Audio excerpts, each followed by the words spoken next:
ठीक ठीक है, सब लोग ध्यान से सुनते रहिए। अगर किसी को कोई चीज समझ में नहीं आएगा तो आप लोग चैट बॉक्स में रिप्लाई करेंगे, उसके हिसाब से फिर अपन डिसाइड करेंगे कि क्या करना है। ठीक है, तो आज अपन ये ट्रेनिंग ऑफिसर का पहला क्लास चालू कर रहे हैं, इलेक्ट्रीशियन का। और जो सबसे पहले हम लोग चालू करने वाले हैं वो इलेक्ट्रिकल मशीन से चालू करने वाले हैं। इलेक्ट्रिकल मशीन,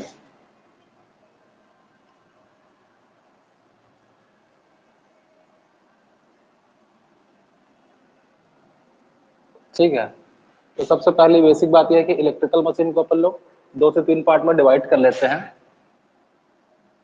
इसमें एक होता है डीसी मशीन्स और दूसरा है एसी मशीन्स। ठीक है, एसी मशीन को इसके बाद फिर से हम लोग 2 बार और डिवाइड कर लेते हैं। इसमें से एक को बोलते हैं हम लोग सिंक्रोनस मशीन्स और दूसरे को अपन लोग बोलते हैं इंडक्शन मशीन। आज हम लोग जिसके बारे में चर्चा करने वाले हैं वो है डीसी मशीन। तो सबसे पहले चर्चा करते हैं तो देखते हैं कि मशीन, अभी यहाँ पर जो मैं बात कर रहा हूँ machine, what is a machine. तो मशीन कोई भी वो इक्विपमेंट है जो एक काइंड ऑफ एनर्जी को दूसरे यूजफुल फॉर्म ऑफ एनर्जी में कन्वर्ट करती है।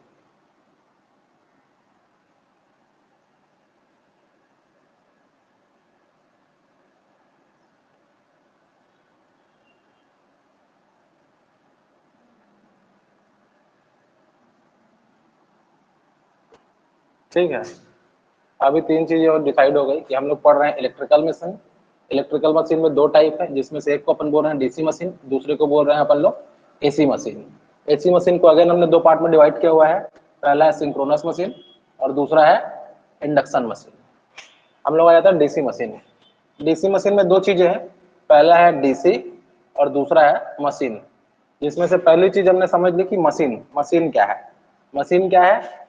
मशीन वो चीज है जो भी किसी एक फॉर्म ऑफ एनर्जी को दूसरे यूजफुल फॉर्म ऑफ एनर्जी में कन्वर्ट करती है। इलेक्ट्रिकल में हमारे पास 2 टाइप की मशीनें हैं, अपने को पढ़नी है। एक होता है मोटर और दूसरा होता है जनरेटर। मोटर उस मशीन को बोलते हैं जिसको हम लोग, जो इनपुट है वो हमारा मैकेनिकल होता है। Input is mechanical, sorry, input is electrical and output is mechanical. और जनरेटर है input is mechanical, output is electrical.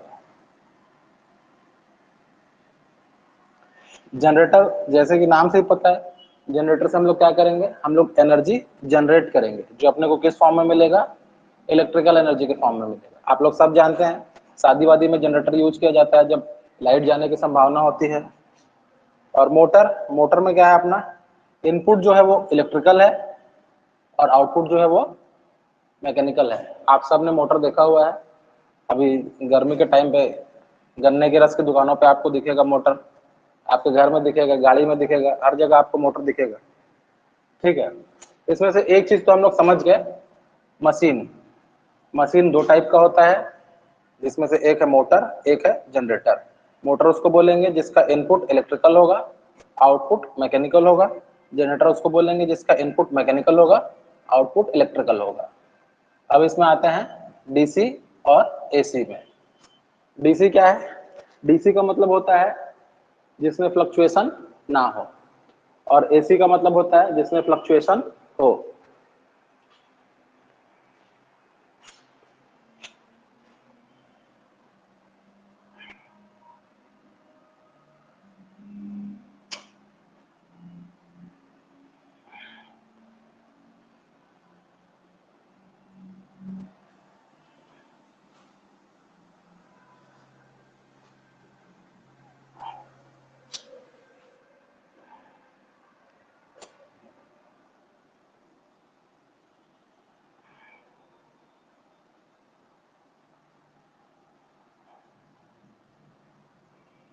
ये एसी है,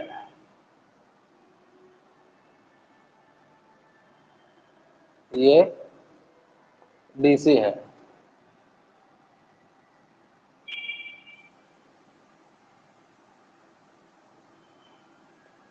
और ये भी डीसी है। देखिए एसी में वो पॉजिटिव साइड और नेगेटिव साइड दोनों में रहता है। जब पॉजिटिव साइड और नेगेटिव साइड दोनों में रहेगा तो उसको अपन बोलेंगे एसी, या फिर अपन इसको बोलेंगे प्योर एसी, या फिर अपन इसको बोलेंगे साइनोसॉइडल एसी। ठीक है, इसको बोलते हैं प्योर डीसी। जब भी हम लोग डीसी की बात करते हैं तो हम इस टाइप से करंट के बारे में बात करते हैं जिसकी वैल्यू हमेशा फिक्स रहेगी। ठीक है, कभी कभी हमको इस टाइप का डीसी भी देखने को मिलता है जो कि सिर्फ एक ही साइड में है। इस टाइप के डीसी को हम लोग बोलते हैं पल्सेटिंग डीसी। देखो अभी इस समय इस डीसी का मान हर समय चेंज होते जा रहा है, तो उस कंडीशन में बहुत सारे वैल्यू होते हैं जैसे कि एवरेज वैल्यू या फिर आरएमएस वैल्यू। जिसका मान हमेशा चेंज होते रहता है उसको हम लोग आरएमएस वैल्यू से बताते हैं। जैसे कि अब मैं बता सकता हूँ कि मान लो ये 5 एम्पियर की करंट है, ठीक है, 5 एम्पियर इसका वैल्यू है, लेकिन ये करंट हमेशा चेंज होते जा रही है। कभी ये 2 एम्पियर है, कभी 3 एम्पियर है, कभी 4 एम्पियर है। तो इसका वैल्यू कैसे बताएंगे, इसको कितना एम्पियर बोलेंगे? तो इसका वैल्यू बताएंगे अपन इसके आरएमएस वैल्यू से। जो इसका आरएमएस वैल्यू होगा वही इसका वैल्यू होगा। ये सेम बात लागू होती है एसी के लिए भी। तो हमने दो चीजें जो पढ़नी थी उसमें से मेन चीजें देख ली। सबसे पहले तो एसी और डीसी क्या है और मशीन्स क्या है। मशीन में हमने देखा कि अपने पास दो टाइप की मशीन है, जिसमें से एक है मोटर और दूसरा है जनरेटर। अब देखिए कोई भी मशीन मोटर या जनरेटर दोनों में से किसी भी हिसाब से काम कर सकता है। ये डिपेंड करता है कि हमारा उस पर इनपुट क्या है, हम उसको क्या दे रहे हैं और उससे क्या ले रहे हैं।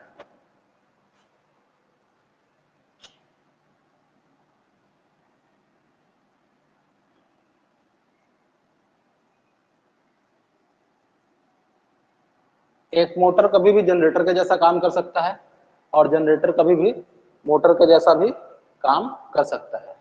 ये हम पर डिपेंड करता है कि हम उसको इनपुट क्या दे रहे हैं और उससे आउटपुट क्या ले रहे हैं। इसीलिए हमने जो पहले एक वर्ड का यूज किया था, हमने वर्ड का यूज किया था इलेक्ट्रिकल मशीन्स। मशीन एक व्यापक शब्द है और ये बताता है कि कोई मशीन जो है वो मोटर या जनरेटर कुछ भी हो सकता है।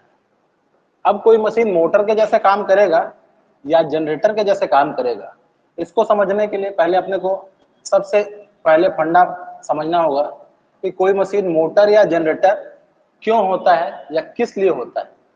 सबसे पहले तो हम लोग ये समझ गए कि मोटर में क्या है, अपने को हम लोग इलेक्ट्रिकल एनर्जी देते हैं, इलेक्ट्रिकल एनर्जी गिवन, और अपने को जो मिलता है वो क्या है, वो है mechanical energy. Mechanical energy in the form of rotation. Motor का सिद्धांत समझने के लिए सबसे पहले हमको समझना होता है Fleming's left hand rule. Fleming बोलता है कि अगर हम अपने लेफ्ट हैंड को, लेफ्ट हैंड मतलब ये वाला हाथ, इस हाथ को, इन तीन उंगलियों को, एक अंगूठा है, एक ये वाली और एक ये वाली, तीनों को अगर 90 डिग्री पे रखते हैं, ठीक है, ये आप देख सकते हो ऐसे बना लेता हूँ। ये अंगूठा हो गया, ये मध्यमा हो गया और एक ये ऐसा, ठीक है। आप अभी ध्यान से देखेंगे तो आपको ये समझ जाएंगे कि ये मेरा हाथ भी है ना,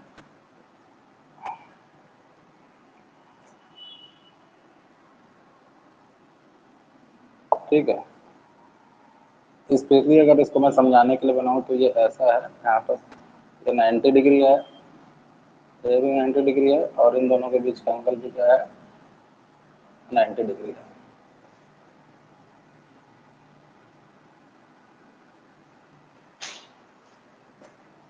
इसको याद रखने के लिए आप ऐसा याद रख सकते हैं, father mother child.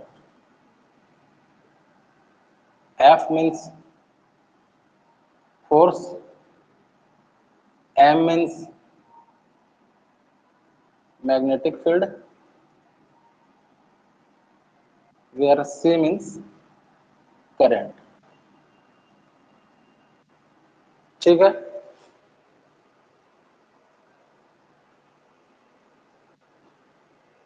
Anjali.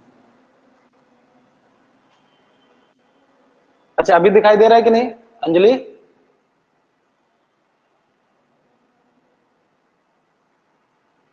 Anjali respond करो, इधर दिखाई दे रहा है कि नहीं? अभी दिख रहा है ना? ठीक है, ठीक है, मैं थोड़ा फिर से बताता हूँ। देखिए हम लोग बात कर रहे हैं मशीन के बारे में। मशीन दो टाइप का होता है, जिसमें से एक मोटर है, दूसरा जनरेटर है। ठीक है, मोटर कौन सा मशीन को बोलेंगे? मोटर उस मशीन को बोलेंगे जिसमें हम लोग का इनपुट जो है वो क्या रहेगा? इलेक्ट्रिकल रहेगा, और आउटपुट जो रहेगा वो क्या रहेगा?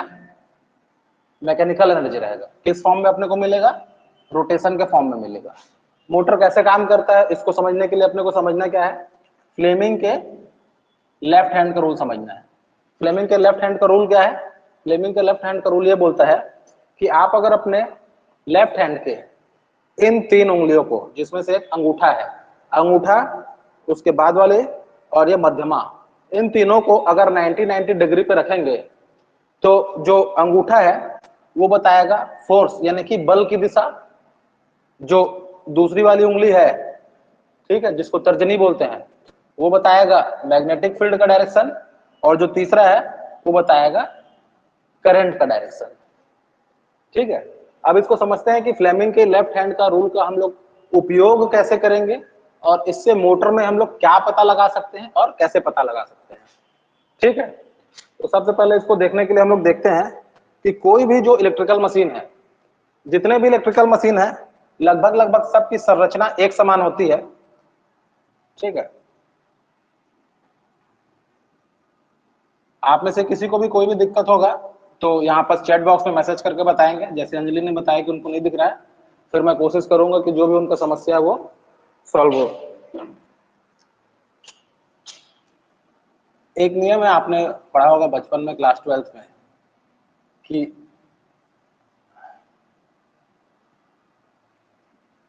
whenever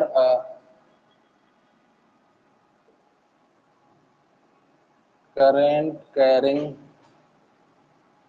conductor is placed in a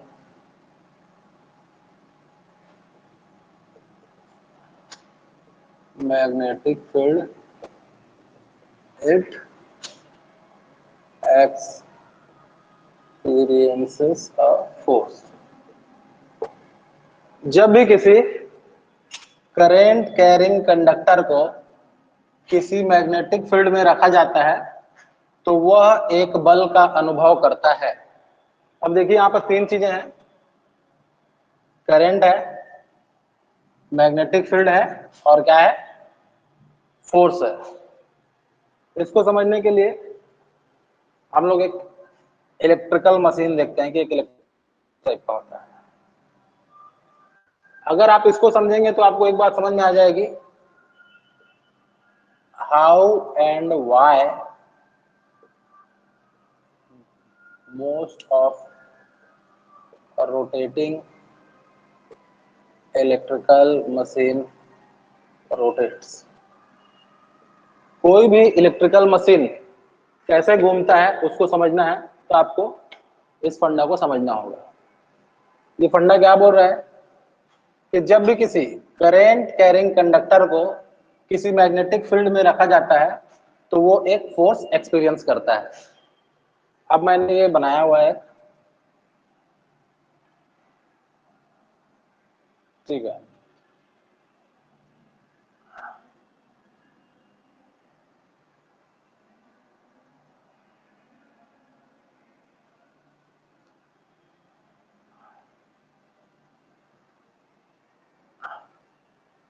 magnetic field के लिए मैंने बना दिया यहाँ पर एक एन और एक एस। Current carrying conductor. मैं क्या कर रहा हूं, ये एक आर्मेचर है। आर्मेचर किसको बोलते हैं, इस पे अपन कॉइल रखते हैं बहुत सारे, ठीक है। इस पे ऐसे स्लॉट्स बने हुए हैं, ठीक है।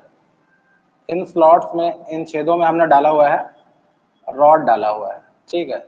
मान लो इस पे एक ऐसा है जिसपे ये, इस डॉट का मतलब है कि करंट यहां से बाहर निकल रही, ठीक है। अब देखो, इस पे हमने करंट दिया हुआ है और अपने को एक मैग्नेटिक फील्ड है, ठीक है। किसी मैग्नेटिक फील्ड में कोई कंडक्टर है जो कैसा है, करंट कैरिंग कंडक्टर है, तो इस पे क्या होगा, फोर्स लगेगा। और उस फोर्स का डायरेक्शन कैसे निकालेंगे हम लोग निकालेंगे फ्लेमिंग के लेफ्ट हैंड रूल से।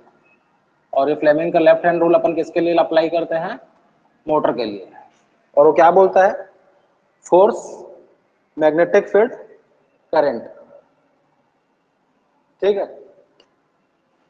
ये देखो, मैं इसको एक काम करता हूँ, ये कर देता हूँ ऐसा, ठीक है। अगर मैं यहाँ डॉट बनाता हूँ, इसका मतलब है कि करंट बाहर निकल रही है, और क्रॉस का मतलब है करंट अंदर जा रही है।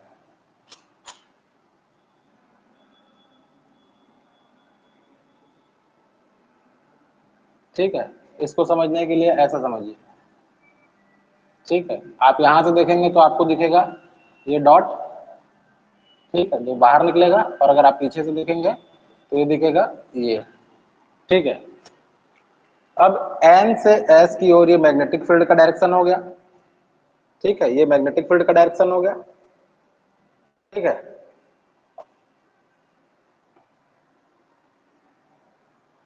ये हो गया फादर, ये हो गया मदर, ये हो गया child. Current, current, magnetic field ऐसा हो गया। करंट अगर बाहर की ओर निकल रही है तो फोर्स इस साइड लगेगा, करंट अंदर की ओर जा रही है तो फोर्स इस साइड लगेगा, ठीक है। तो इस तरीके से फ्लेमिंग के लेफ्ट हैंड रूल की सहायता से अपन लोग क्या निकाल सकते हैं, डायरेक्शन ऑफ रोटेशन निकाल सकते हैं, किसमें, मोटर में। अब देखिए होता क्या है,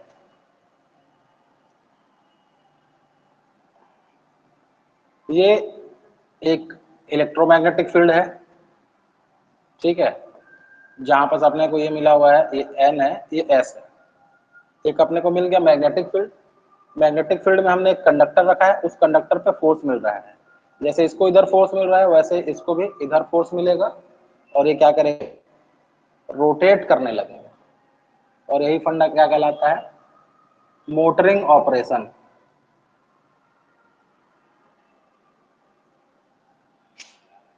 अब देखिए यहां पर जो तीन चीजें हैं, magnetic field, current carrying conductor और फोर्स।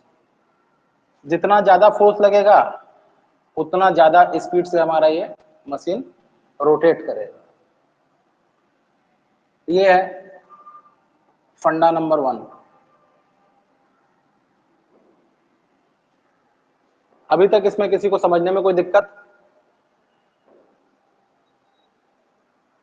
चैट बॉक्स में रिप्लाई करिए। जिन लोग भी क्लास में है, अगर आपको मेरी बात समझ में आ रही है कि मशीन कैसे रोटेट करता है, तो चैट बॉक्स में रिप्लाई करिए।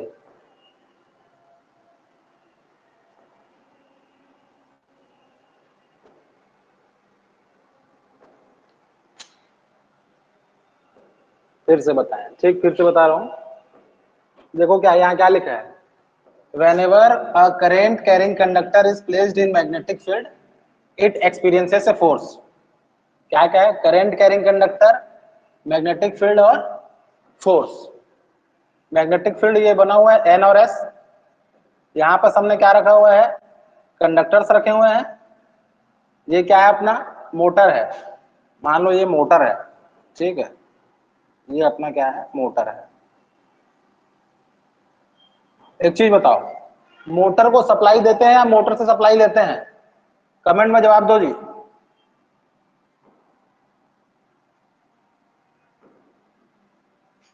मोटर से सप्लाई लेते हैं कि मोटर को सप्लाई देते हैं?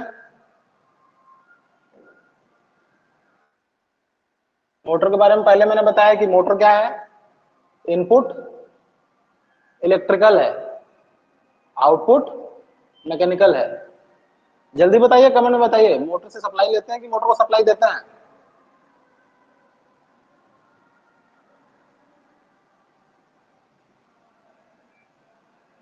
देते हैं, वेरी गुड। ये हमने मोटर को सप्लाई दिया, मोटर को सप्लाई दिया मतलब मोटर को करंट दिया, ठीक है, आई। तो मोटर में यहाँ पर ये जो मोटर का साइन बनाया हुआ है इसमें आर्मेचर है, आर्मेचर में कंडक्टर है। ये जो सप्लाई दे रहे हैं वही सप्लाई इस कंडक्टर में गया हुआ है, मतलब अपने को क्या मिला, करेंट कैरिंग कंडक्टर, जो कहाँ रखा हुआ है, मैग्नेटिक फील्ड में, ये एन और एस के बीच में रखा हुआ है। तो क्या बोल रहा है, एक्सपीरियंस करेगा क्या, फोर्स। क्या एक्सपीरियंस करेगा, फोर्स। तो ये देखो इस पे फोर्स लग रहा है, तो फोर्स का डायरेक्शन कैसे निकालेंगे, फ्लेमिंग के लेफ्ट हैंड रूल से निकालेंगे। और हमने मोटर को सप्लाई दिया, इसी से अपने को पता चलता है, ये अगर इसको सप्लाई दे रहे हैं तो ये क्या है, मोटर। अगर ये अपने को सप्लाई देने लगेगा तो ये क्या बन जाएगा, जनरेटर। हमने यहाँ लिखा था ना कि motor can work as generator and generator can work as motor. अगर हम सप्लाई दे रहे हैं तो वो क्या है, मोटर है। जब हम सप्लाई देंगे अपनी सप्लाई क्या रहेगी, इलेक्ट्रिकल रहेगी, ठीक है। और अपने को जो आउटपुट मिलेगा वो क्या मिलेगा, मैकेनिकल। अभी बताइए ये मोटर कैसे रोटेट करता है, ये समझने में किसी को दिक्कत है क्या? प्लीज आप लोग कमेंट में जवाब देते रहो, उससे मेरे को समझ में आएगा कि आप लोग को मेरी बात समझ आ रही कि नहीं। सिंपल सा फंडा है, 3 अक्षर की बात है। Current carrying conductor magnetic field में रखेंगे, उस पर फोर्स लगेगा। ये करंट कैरिंग कंडक्टर है, हमने एक मैग्नेटिक फील्ड पे रखा है, उस पर फोर्स लग रहा है। सबको बात समझ आ गई, ठीक। अब इसके साथ ही एक और बात है,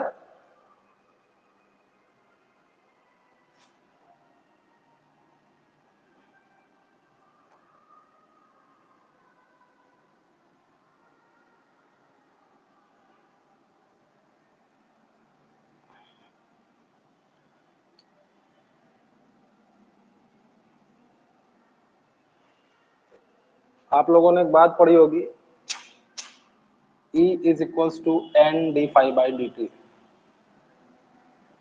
कभी पढ़ा है ये बात?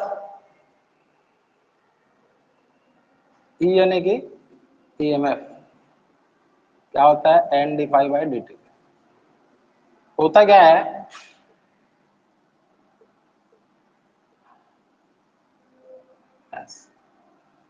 इस पे जो हमने आर्मेचर कंडक्टर बनाया हुआ है जिसपे कि करंट जा रहा है, इस पे फोर्स लगेगा, ये रोटेट करेगा, क्योंकि इस पे करंट हमने दिया हुआ है, current carrying field, current carrying conductor in magnetic field experiences a force.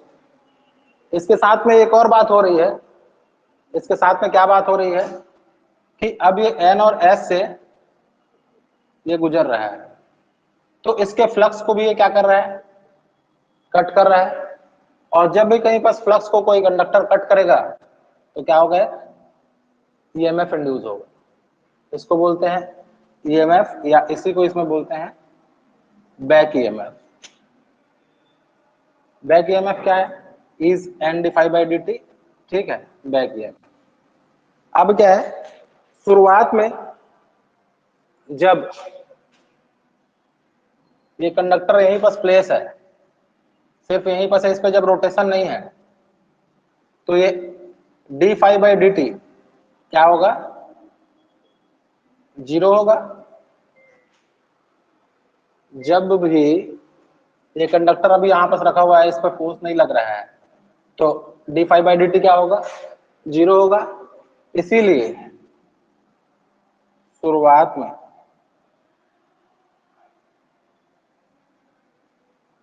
Back EMF 0 होता है। धीरे धीरे जैसे जैसे मशीन रोटेट करना चालू करता है, ये D phi by D T का मान बढ़ते जाता है और बैक ईएमएफ बढ़ते जाता है। बैक ईएमएफ के लिए एक सिंपल सा फॉर्मूला है, E is Z phi N P by 68। इस फॉर्मूले को आपको याद रखना है, आपको इसका जनरेशन जानने की जरूरत नहीं है ट्रेनिंग ऑफिसर के लिए, यहाँ पर Z है number of conductors in armature, phi is flux per pole,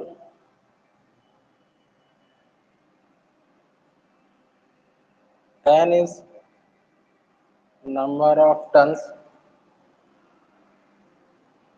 p is number of poles, a is number of parallel path,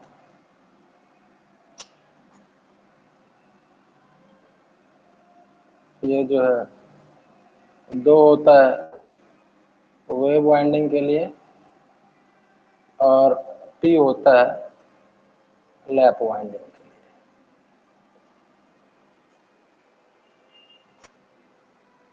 देखो वाइंडिंग का 2 टाइप होता है, एक को बोलते हैं वेव वाइंडिंग, एक को बोलते हैं लैप वाइंडिंग। मैं यहाँ पर आपको ड्रॉ करके बता रहा हूं दोनों कैसा होता है।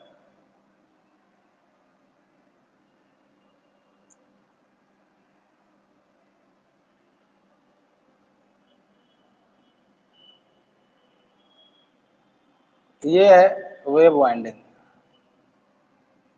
ठीक है। वेव वाइंडिंग में जो नंबर ऑफ पैरेलल पाथ्स है वो 2 होता है, क्योंकि आप कहीं से भी यहाँ पर जब करंट देंगे तो उसके पास सिर्फ 2 पाथ होते हैं, इसलिए ए का वैल्यू वेव वाइंडिंग में हमेशा 2 रहेगा, जबकि लैप वाइंडिंग में पी के बराबर होता है। लैप वाइंडिंग कुछ इस तरीके से होता है।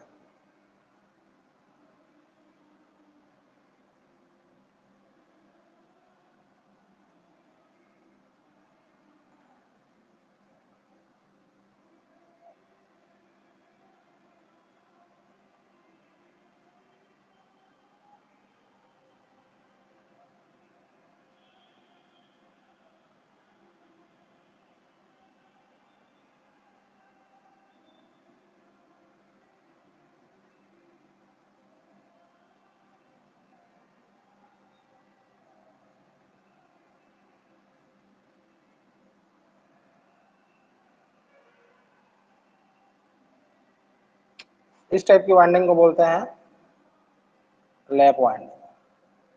यहाँ पर जो नंबर ऑफ पैरेलल पाथ्स हैं वो पी के बराबर होते हैं, जहाँ पर पी लैप वाइंडिंग में नंबर ऑफ पोल की संख्या है, कितने पोल हैं अपने पास उतने यहाँ पर होता है। क्या नेटवर्क में हो फिर भी कोई दिक्कत है? अंजलि दिखाई दे रहा है सबको बोर्ड?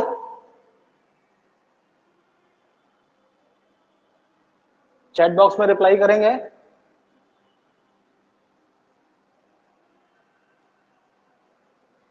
अभी तक हमने 2-3 चीजें देखी है, जिसमें से एक है कि हम लोग पढ़ रहे हैं आज इलेक्ट्रिकल मशीन। इलेक्ट्रिकल मशीन में 2 पोर्शन है, DC machine, AC machine. AC machine में 2 पोर्शन और है, सिंक्रोनस मशीन और इंडक्शन मशीन। जिसमें से आज हम लोग देख रहे हैं डीसी मशीन।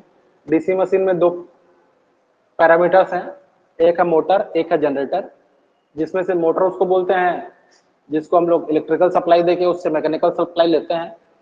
काम करता है कैसे? वो फ्लेमिंग के लेफ्ट हैंड रूल के हिसाब से काम करता है, जिसमें अगर हम लोग अपना अंगूठा, तर्जनी और मध्यमा को एक दूसरे से 90 डिग्री पे रखते हैं तो ये फोर्स, ये मैग्नेटिक फील्ड और ये डायरेक्शन ऑफ करंट को शो करता है। मतलब अगर ऐसा मैग्नेटिक फील्ड है और अगर करंट का डायरेक्शन ऐसा है तो अपने को फोर्स इस साइड पे मिलेगा। ठीक है, ओके संतोष, आपको समझ में आ रही बात? ठीक है, तो ये वेव वाइंडिंग हो गया, ये लैप वाइंडिंग हो गया। ये ई निकल गया। इस ई के लिए जनरली अपन लोग ऐसे बी डाल देते हैं ताकि पता चल जाए कि ये क्या है, बैक ईएमएफ है। ठीक है, अब देखिए मैंने आपको बताया ये जो एक्चुअल में आपको वाइंडिंग्स मैंने बताया हुआ है, ये वाइंडिंग्स बना होता है इस बीच वाले पे, इसको हम लोग बोलते हैं रोटर। ठीक है, इसको रोटर ना बोल के इस वाले मशीन में इसको बोलते हैं आर्मेचर। ठीक है। जब इसको आर्मेचर बोलेंगे तो ये जो वाइंडिंग्स है इसको बोलेंगे आर्मेचर वाइंडिंग, ठीक है। और ये जो है ये है स्टेटर, या इसी को बोलते हैं फील्ड, फील्ड वाइंडिंग। अब देखिए अपने को सिर्फ तीन चीजें चाहिए, अपने को चाहिए करंट कैरिंग कंडक्टर, अपने को चाहिए मैग्नेटिक फील्ड।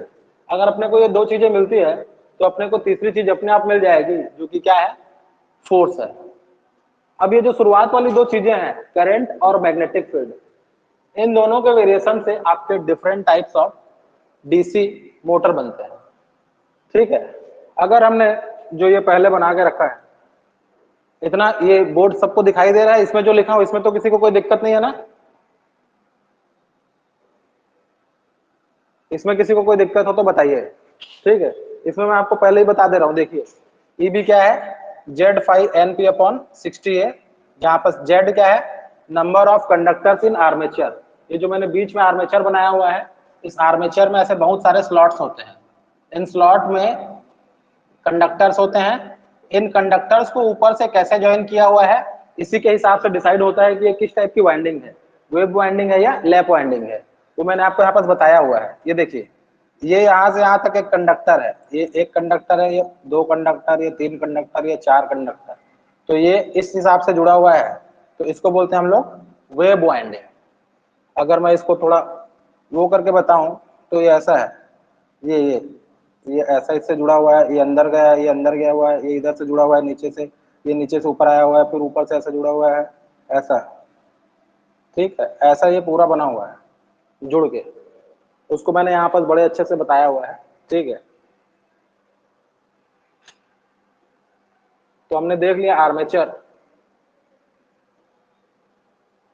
अभी हमने जो यहाँ पर ये बनाया हुआ है एन और एस, ठीक है। ये एन और एस जो मैग्नेटिक फील्ड है, अगर ये अपने पास परमानेंट रहेंगे तो ये बन जाएगा permanent magnet DC machine.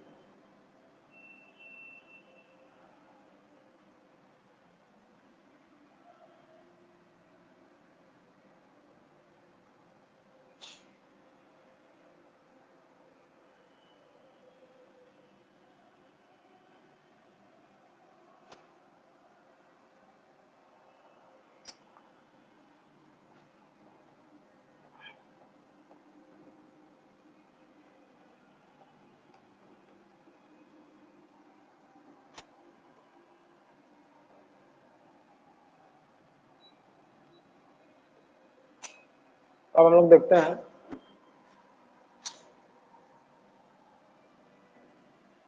Types of DC machine कितने टाइप का होगा। पहले तो अपन किस हिसाब से डिवाइड कर रहे हैं, अगर हम लोग रखेंगे परमानेंट मैग्नेट, ठीक है, तो ये एक अलग कैटेगरी हो जाएगी, परमानेंट मैग्नेट डीसी मशीन। दूसरा आपको मिलेंगे इसमें सीरीज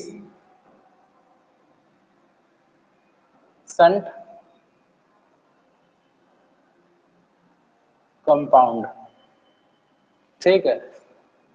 एक्साइटेशन के हिसाब से तो ये एक मैंने आपको बता दिया परमानेंट मैग्नेट, ये पहला है। इसमें दूसरा होगा current excited end voltage excited, ठीक है। देखो डीसी मशीन का सिंबल कुछ इस टाइप का हम लोग बनाएंगे, ठीक है। करंट एक्साइटेड रहेगा तो ऐसा रहेगा, वोल्टेज एक्साइटेड रहेगा तो कुछ सिंबल इस हिसाब से रहेगा, ठीक है। परमानेंट मैग्नेट यहाँ पर अपन लिख देते हैं, ठीक है। सीरीज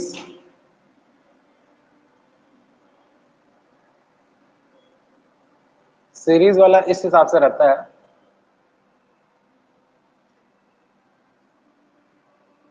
ठीक है।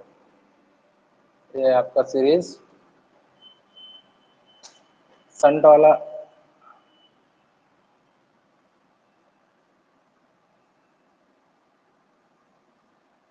ये शंट है। कंपाउंड, कंपाउंड में फिर से दो पार्ट होते हैं, एक होता है शॉर्ट शंट, एक होता है लॉन्ग शंट। कंपाउंड का मीनिंग क्या है? कंपाउंड का मीनिंग ये है कि इसमें सीरीज और शंट दोनों वाइंडिंग रहेंगे, सीरीज प्लस शंट दोनों रहेंगे। जब सीरीज और शंट दोनों रहेंगे तो उसको अपन बोल देंगे कंपाउंड। देखिए, जो हमारा मैग्नेट बनाने का तरीका है, हमने अभी देखा कि कोई भी डीसी मशीन में अपने को चाहिए एक मैग्नेटिक फील्ड, उस मैग्नेटिक फील्ड के लिए अपने को चाहिए मैग्नेट। तो वो मैग्नेट हो सकता है या तो परमानेंट मैग्नेट हो, या हो सकता है कि वो इलेक्ट्रोमैग्नेट हो। अगर वो इलेक्ट्रोमैग्नेट है तो उस इलेक्ट्रोमैग्नेट को हम लोग बना कैसे रहे हैं? तो अगर अपन लोग उस इलेक्ट्रोमैग्नेट को करंट से एक्साइटेड कर रहे हैं तो उसको बोलेंगे करंट एक्साइटेड डीसी मशीन। अगर वो वोल्टेज एक्साइटेड है तो उसको हम लोग बोलेंगे वोल्टेज एक्साइटेड डीसी मशीन। वहीं अगर उस इलेक्ट्रोमैग्नेट को हम लोग सीरीज फील्ड में लगा रहे हैं, सीरीज में लगा रहे हैं, तो उसको हम लोग बोलेंगे सीरीज डीसी सीरीज मशीन। अगर हम लोग शंट में लगा रहे हैं तो बोलेंगे डीसी शंट मोटर। अगर कंपाउंड लगा रहे हैं तो उसको हम लोग बोलेंगे डीसी कंपाउंड मोटर या फिर डीसी कंपाउंड डीसी मशीन। ठीक है।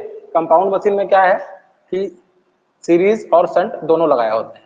सीरीज और शंट कैसे दोनों लगाएंगे? देखिए, यहाँ पर दो नाम लिखा हुआ है, शॉर्ट शंट और लॉन्ग शंट। शॉर्ट शंट कैसा होगा?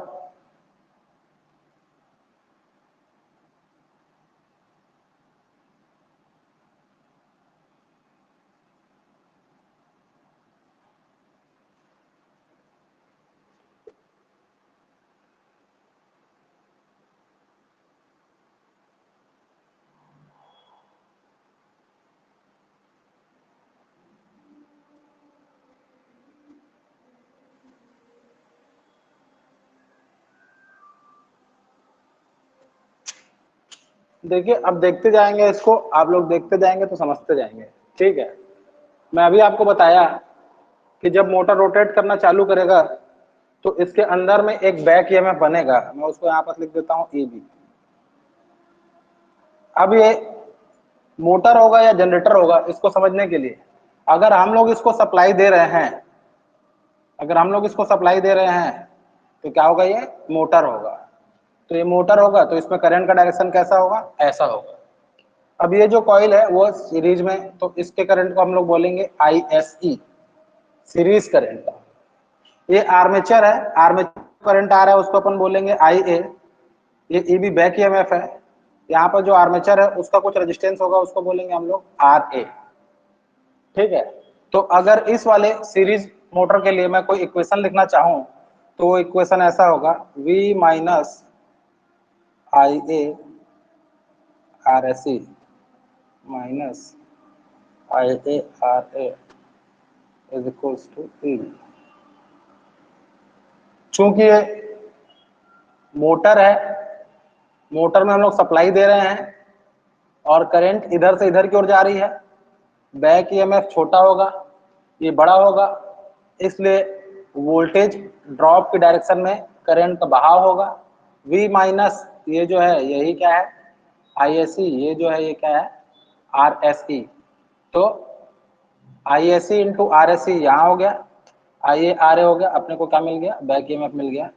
ये इक्वेशन बन गया आपका डीसी सीरीज मोटर के लिए। अगर हम लोग शंट की बात करें,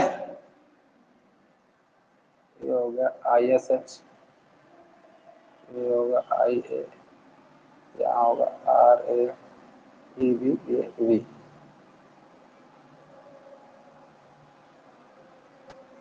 ठीक है। अब देखो, यहाँ होगा जो I है वो है ISH प्लस IA। ये जो I आ रहा है वही IA यानी कि आर्मेचर में और ISH यानी कि शंट में जा रहा है। अभी देखिए, एक्चुअल में जब हम लोग इलेक्ट्रोमैग्नेटिक वो करते हैं तो ये जो N है और ये S है और ये आर्मेचर में बहुत सारे कंडक्टर हैं, तो चूंकि अपने पास एक डीसी सप्लाई है, डीसी सप्लाई है, ठीक है। ये अपने पास दो वायर हो गया, ये निगेटिव हो गया, ये पॉजिटिव हो गया। तो अपने को इससे इसको तो जोड़ना है, और ये मान लीजिए कि इलेक्ट्रोमैग्नेट है, ठीक है। तो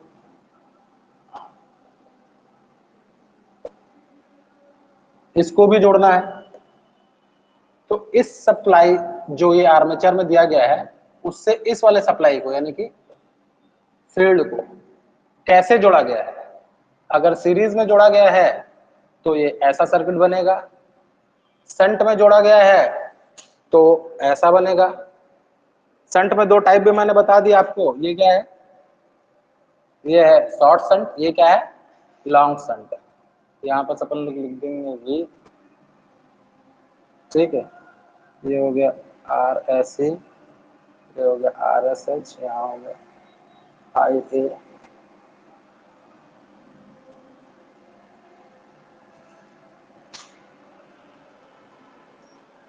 इन चित्र में किसी को कोई बात समझने में दिक्कत है तो बताइए कि कौन सा लॉन्ग शंट है, कौन सा शॉर्ट शंट है, और कौन सा कैसा है, क्यों है। अगर किसी को सीरीज समझ में आ रहा है और शंट समझ में आ रहा है, और ये लॉन्ग शंट और शॉर्ट शंट समझ में आ रहा है या नहीं आ रहा है, तो कमेंट में बताएंगे।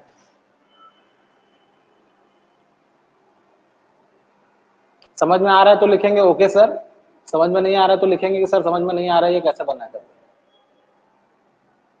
जल्दी कमेंट करके बताइए।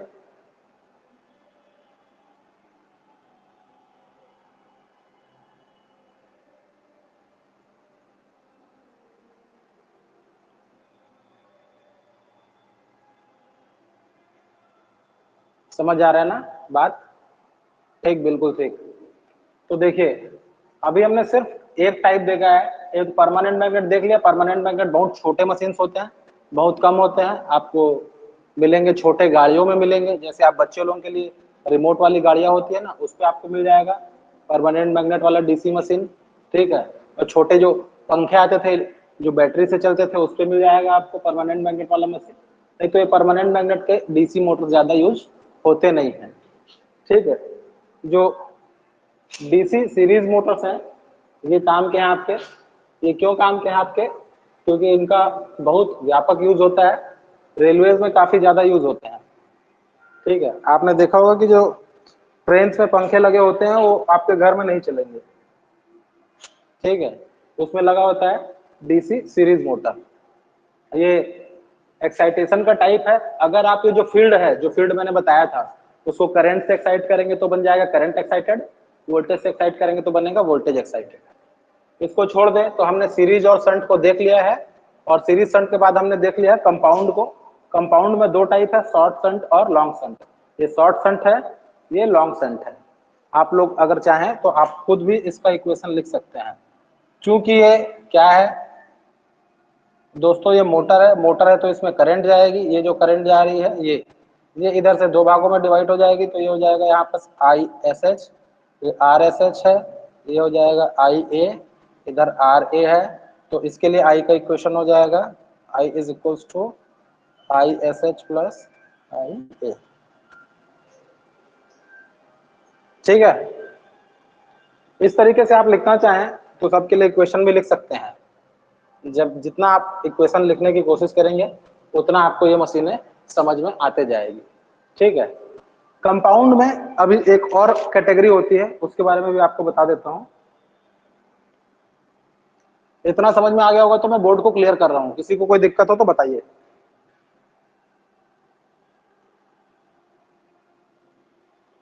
वेरी गुड, सबको समझ आ गया।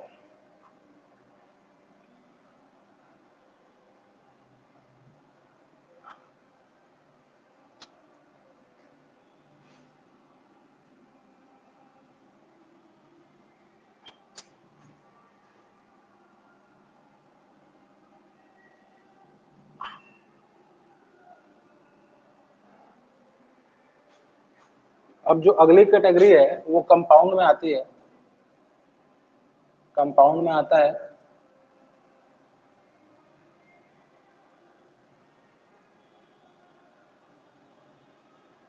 डिफरेंशियली, और एक होता है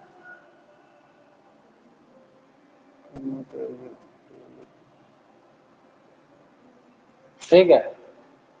अभी मैं आपको एक चित्र बनाऊंगा, उस चित्र में जो भी डीसी मशीन में बनाऊंगा उसका नाम देने की आपको कोशिश करनी है।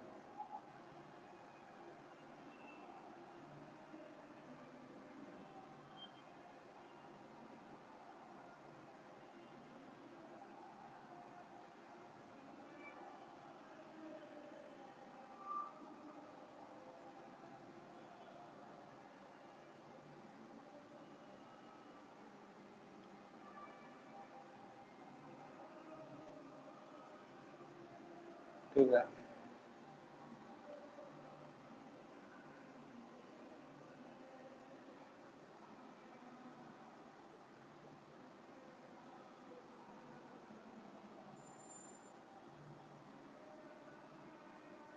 ठीक है। अब देखिए, थोड़ा ध्यान से देखिए, ये मैंने एक मशीन बनाया हुआ है जिसमें मैंने यहाँ पर एक डॉट यहाँ लगाया हुआ है, एक डॉट यहाँ पर लगाया हुआ है, ठीक है। अब इस मशीन का नाम बदल जाएगा। देखो, जब भी किसी डॉट पे करंट आती है, तो जैसे इस वाले डॉट पे करंट आ रही है और इस वाले डॉट को भी करंट आ रही है, तो ये कहलाएगा क्यूमुलेटिव मशीन। और अगर किसी एक डॉट पे करंट आती है और एक डॉट से करंट जाती है, तो वो कहलाएगा डिफरेंशियल मशीन। अगर इस मशीन का मैं आपसे नाम पूछूं, तो इस मशीन का नाम होगा, मैं इसका नाम लिख रहा हूं, देखिए, लॉन्ग संट, क्योंकि इसका संट बड़ा है, इसका संट छोटा वाला संट है नहीं, लॉन्ग संट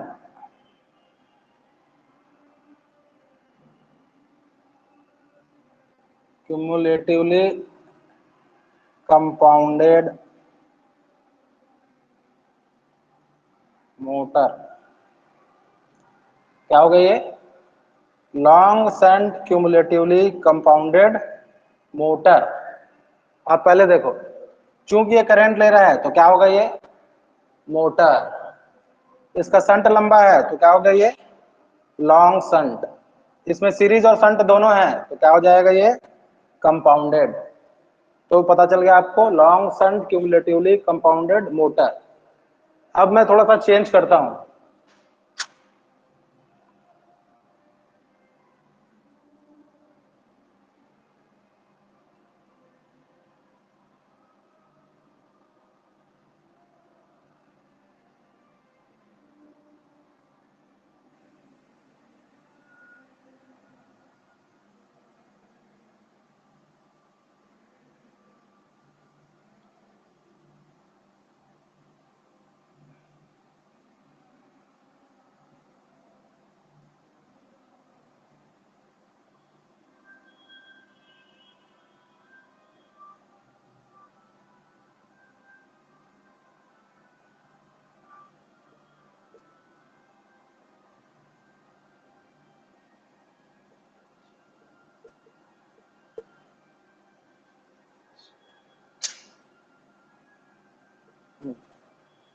अगर आप लोग को दिख रहा है तो ये जो मैंने डायग्राम बताया हुआ है, इस वाले मशीन को देखिए और सोचिए कि इस वाले मशीन का नाम क्या होना चाहिए। देखो, सबसे पहली बात, चूंकि ये मशीन करंट ले नहीं रहा है, ये क्या कर रहा है? करंट दे रहा है, करंट बाहर की ओर है, तो ये जनरेटर होगा या मोटर होगा? बताइए कमेंट में, मोटर होगा या जनरेटर?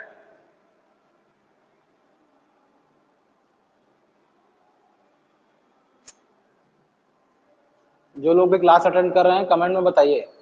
अगर कोई मशीन हमको करंट दे रही है तो मशीन क्या होगी? मोटर होगी कि जनरेटर? सब लोग जवाब दो।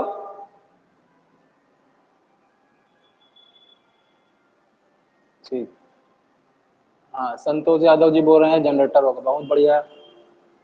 तो सबसे पहली बात ये तो क्लियर है कि ये जनरेटर है। किस किस को ये क्लियर है कि ये जनरेटर है?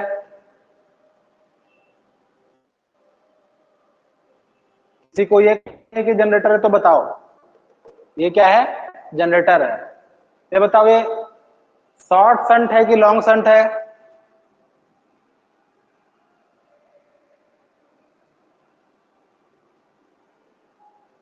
बताओ दोस्तों, क्या है ये, शॉर्ट शंट है या लॉन्ग शंट है?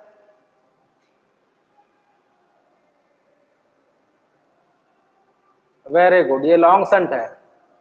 और ये क्यूमुलेटिवली कंपाउंड होगा या डिफरेंशियल कंपाउंड होगा, ये बताइए।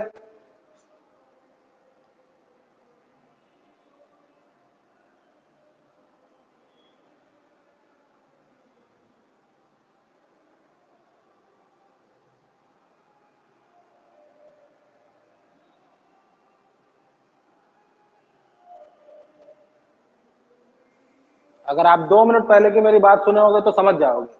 क्यूमुलेटिव मैंने किसको बोला है? इस वाले डॉट पे करंट आ रही है, इस वाले डॉट पे भी करंट आ रही है, तो मैंने क्या बोला है? क्यूमुलेटिव।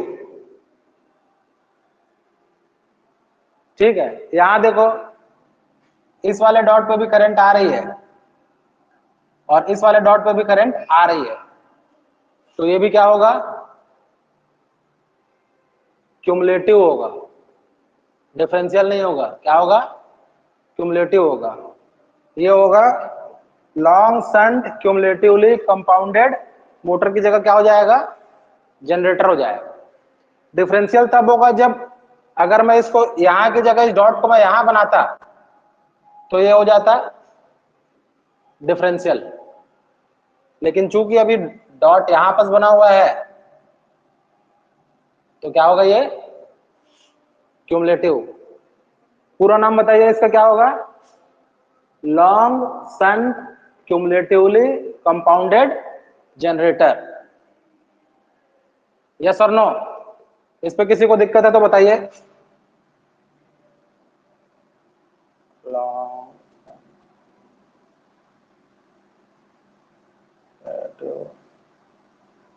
कंपाउंडेड जनरेटर, यस और नो? ओके, ठीक है। मैंने दो बनाया हुआ है, long shunt cumulatively compound motor और long shunt cumulatively compound generator. आपको कल ड्रॉ करना है short shunt differential compound motor, short shunt differential compound generator. ठीक है, इतना बनाने का कोशिश करेंगे। ठीक,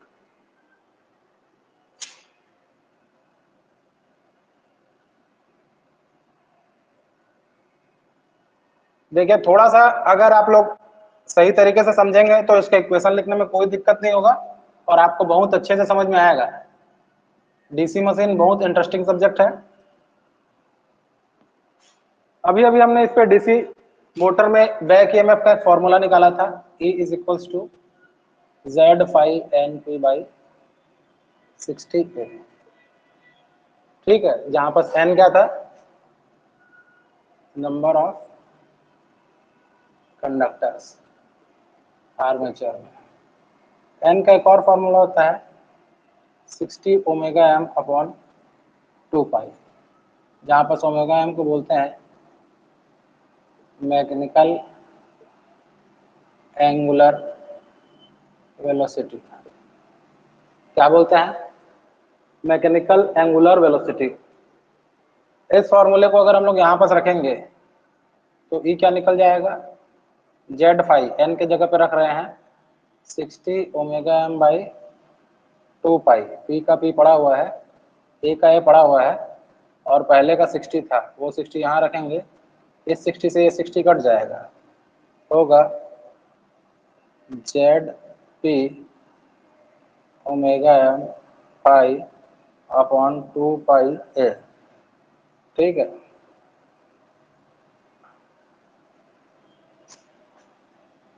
PZ/2πA। P is what?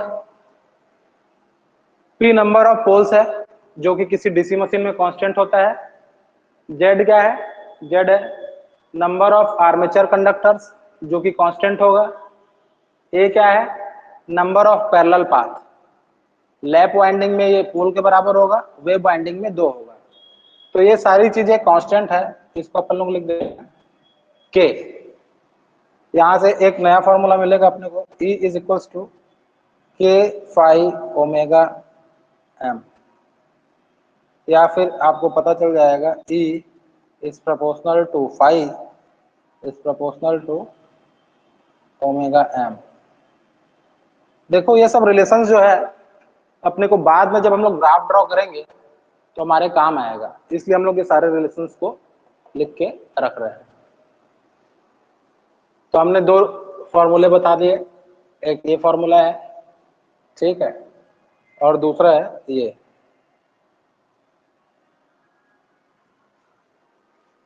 इतना समझने में किसी को कोई दिक्कत है तो बताइए।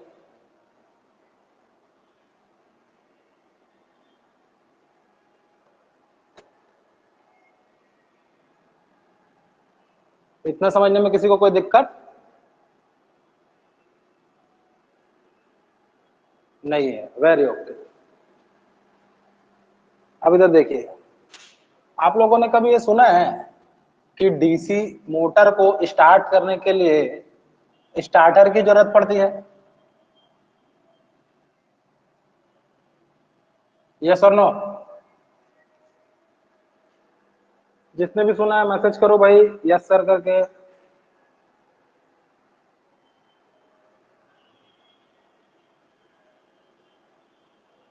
अभी हमने ईए का फॉर्मूला निकाला है। अगर अपने को पावर चाहिए तो क्या करेंगे, ईए में आईए का गुणा कर देंगे, तो अपने को क्या मिल जाएगा, पावर मिल जाएगा। ई इज इक्वल टू होता है टाउ इंटू ओमेगा एम होता है, ठीक है। यहां से हम लोग टॉर्क के लिए भी इक्वेशन निकाल लेंगे। ये करेंगे अपन, टॉर्क इक्वेशन हम लोग कल निकालेंगे। इससे पहले जो बात मैं कर रहा था वो देख लेते हैं।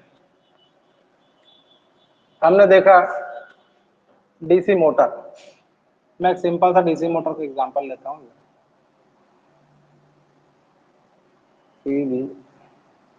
आर ए, चलो यहाँ पर मैं लेता हूँ आर एस सी, ये वोल्टेज, ठीक है। अभी समझिए कि मोटर में हमको स्टार्टर की जरूरत क्यों पड़ती है। अगर हम लोग इसका इक्वेशन देखेंगे तो चूंकि ये मोटर है तो करंट लेगा तो करंट का डायरेक्शन ऐसा होगा। इक्वेशन हमारा कुछ इस हिसाब से होगा, V minus I A R S C, क्योंकि इसमें जो करंट आएगा वही आई ए होगा, वही आई एस ई होगा, minus I A R A is equal to E, ठीक है। या फिर मैं करंट निकालना चाहूं तो हो जाएगा V minus E B upon R A plus R S E. ये क्या हो जाएगा आपका करंट। एक क्वेश्चन देख पा रहे हो आप लोग? आप सबको मालूम है शुरू में जब मोटर रोटेट करना स्टार्ट नहीं किया है, मोटर जब घूमना स्टार्ट नहीं किया है, तो ईवी का वैल्यू कितना होगा, 0 होगा। यस और नो? मोटर की शुरुआत में when motor is not running, is not started, EV क्या होगा, 0 होगा। यस और नो? ईवी अगर 0 रखेंगे तो आई ए क्या होगा, V upon R A plus R S E, ठीक है, V। और ये जो आई ए की वैल्यू होती है वो होती है बहुत ज्यादा, क्या होती है, बहुत ज्यादा। और इसी वैल्यू को शुरुआत में जो करंट की वैल्यू है जो बहुत ज्यादा होती है, उसको कम करने के लिए हम लोग कुछ सीरीज में रेजिस्टेंस ऐड करते हैं। जितना हम लोग रेजिस्टेंस ऐड करेंगे शुरू में, उतना ज्यादा करंट की वैल्यू कम आएगी और मोटर उतना ज्यादा स्मूथ स्टार्ट होगा। अगर मैं इसके रास्ते में अभी मान लो मैंने यहाँ पर क्या किया, यहाँ पर इतना रेजिस्टेंस लगा दिया, बहुत सारा रेजिस्टेंस लगा दिया, तो ये सारा रेजिस्टेंस कहाँ आएगा, इसके डिनोमिनेटर में आएगा। यहाँ पर डिनोमिनेटर में जितना बड़ा होगा I A is equal to V upon ये रेजिस्टेंस, अभी जो मैंने ये आर ई क्यू लिख देता हूँ इसको, ठीक है। ये बड़ा होगा तो ये करंट छोटा होगा, तो जो स्टार्टिंग में डीसी मशीन के स्टार्टिंग में जो मोटर बहुत ज्यादा करंट को सर्ज कर लेता है, वो करंट क्या होगा, कम होगा। इसीलिए डीसी मोटर के स्टार्ट करने के लिए स्टार्टर्स की जरूरत होती है। ठीक है, स्टार्टर्स 3 टाइप के होते हैं, 2 पॉइंट स्टार्टर, 3 पॉइंट स्टार्टर और 4 पॉइंट स्टार्टर। ठीक है, आज के बाद अगली क्लास में हम लोग ये स्टार्टर्स के बारे में भी बात करेंगे। अभी तक की आज की क्लास में किसी को कोई बात नहीं समझ में आई हो तो बताओ।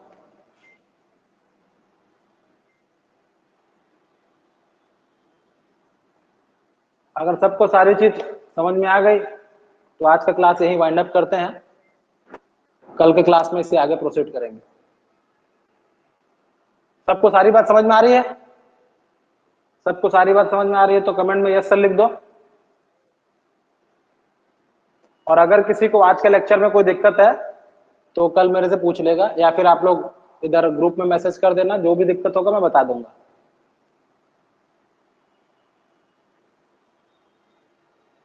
किसी को कोई दिक्कत?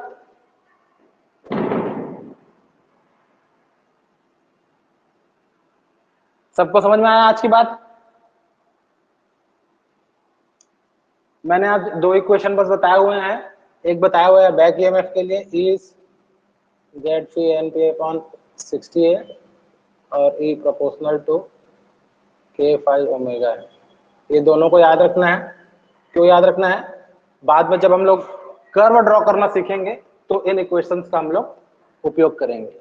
आज मैंने सिर्फ एक बेसिक फंडा बताया है कि डीसी मोटर है, डीसी मोटर रोटेट कैसे करता है।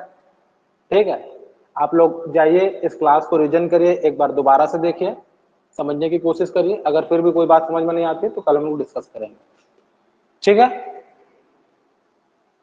ओके, आज के लिए यही खत्म करते हैं, कल इससे आगे करते हैं। ठीक है, ओके बाय।